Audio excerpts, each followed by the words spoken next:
So I was traveling with my Picopresso recently. I had a couple experiences where I realized, the Picopresso is great and everything, pull tasty shots, but that's if you have access to boiling water. And I was in hotel rooms and I either only had a hot water dispenser, I had a Keurig, and I couldn't get boiling water. And even when I was trying to just dilute my shots or have a drip style coffee, I was getting really bad under extracted coffee.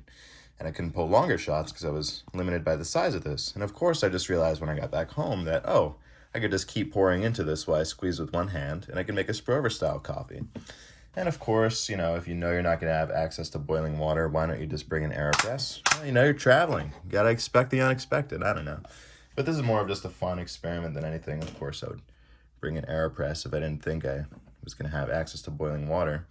So anyway, I have 16 grams of light roast Ethio Gadeb natural processed coffee here.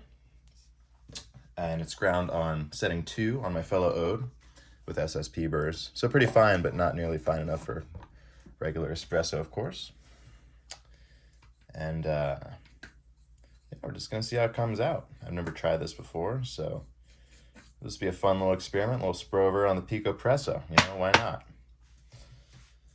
A little WDT there. Give it a gentle tap.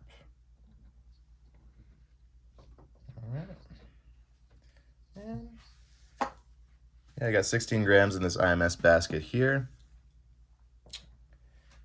I'll get like 150 grams out or so, and we'll see what happens. Should be pretty tasty, I think, according to my calculations. I'm no coffee influencer, but and yeah, I'm only brewing with 85 degrees Celsius water, as you saw on the kettle. Do a little pre-infusion here.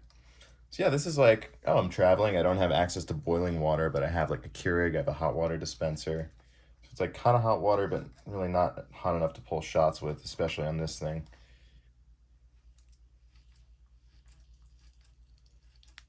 All right.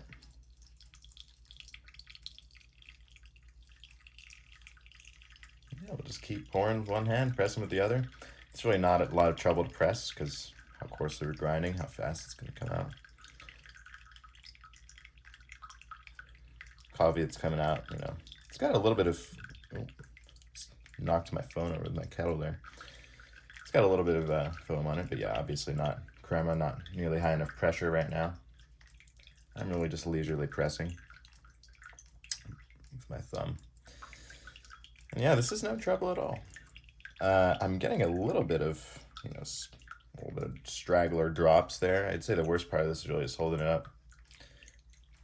Now, if you're gonna go and you want this kind of metal filtered style, pretty strong drip coffee, you're not gonna have access to boiling water, just bring an AeroPress. The cleanup's easier.